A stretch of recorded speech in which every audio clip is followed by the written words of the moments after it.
Hello, I'm Mario Toneguzzi, and I'm taking care of business. Joining me today is Sylvain Charlebois, who is Senior Director of the Agri-Food Analytics Lab at Dalhousie University. Thanks for joining us today, Sylvain.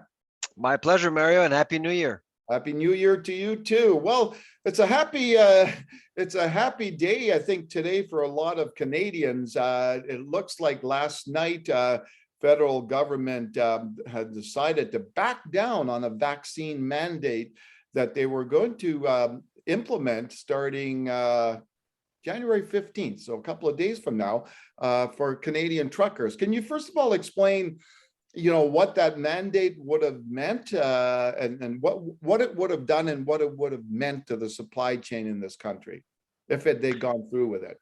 Yeah, absolutely. So what was decided last night was to actually provide an exception for Canadian truck drivers coming into Canada from the US, unvaxxed truck drivers. And we believe that anywhere between 8 to 16,000 Canadian truck drivers are not vaccinated right now. So it is good news. But we're not out of the woods yet, Mario, to be honest, because the exemption doesn't apply to American drivers. So if an American driver shows up at the border and that person is unvaxxed, they're going to be forced to go back to the US. And there's about 125,000 American truck drivers out there without vaccines. So that's a lot of people. And in the US, truck drivers have options. They can actually change routes. They can change employers. There's lots of business to be done south into Mexico and things like that. So it really is still a problem from a food security perspective for Canada right now. Okay, and we look at those numbers. One of the things that is really important is the fact that that trucking industry is facing a lot of shortages already, isn't it, in terms of drivers?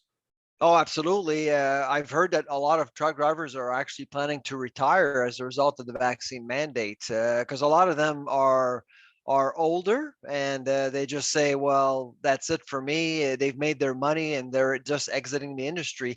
In Canada alone, we're short about 18,000 truck drivers already before the vaccine mandate. So my concern has always been timing. January 15th or in January, to play around with the border with a vaccine mandate is not ideal, especially for Canada, because we do import a lot of food from the US, over $21 billion US a year. And 70% of that volume goes through the border on wheels. So it's a lot of business right now going through the border and compromising all that in the middle of the winter when we buy a lot more food from the US it's just ill time right now. So what are some of the other issues that the supply chain network in Canada is facing right now? Well, Omicron is obviously the big one right now. Omicron is slowing everything down. If you talk to any food industry culprits, they will tell you they're missing anywhere between 15 to 20% of their employees, either because they're sick or they're away because they were in contact with someone who is sick. And so it really has slowed things down. And remember, Mario, in the food industry, you're dealing with perishable ingredients. You have to move things along or else you're going to waste a lot of inventory. Yeah. And so it ends up costing more money to companies. And of course, at the end of the day, who's going to be paying for all that? Consumers. So food prices are something we're monitoring very closely. Food prices could be impacted by what we're seeing right now with Omicron and vaccine mandates at the border. Yeah, so I guess that is the bottom line, right? For the consumer, you and I, is finding products at the grocery store, and then B, the price of those products which continue to climb, right? Exactly. And so you have to think about cold chain products, for example, anything that's perishable in the periphery of the store. I am expecting some empty shelves. In fact, I'm sure you know this, Mario. There's been several reports of empty shelves at the grocery store already. So I'd say that the next couple of months are going to be critical for our supply chain. Hopefully, we'll get through Omicron and we'll get through the winter. And so by the spring, at least a lot of people expect things to calm down a little bit. Yeah, exactly. So, when you look at the issues that the supply chain network is facing, do you think from a supermarket, grocery store perspective, we're going to see more of them sourcing more locally produced product? Perhaps.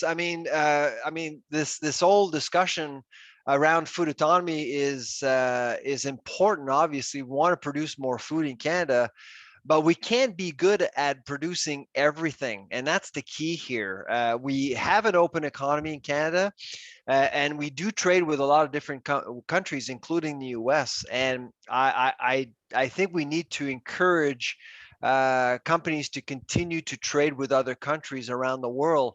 In food, I've always said, because of our climate in Canada, we should produce what we're good at and import the rest. And that would be the balance we should strike. Okay, super. Thanks very much again for joining us, Sylvain. My pleasure. All right, that was Sylvain Charlebois, who is Senior Director of the Agri-Food Analytics Lab at Dalhousie University. I'm Mario Toneguzzi. This has been Taking Care of Business. Thanks for joining us today.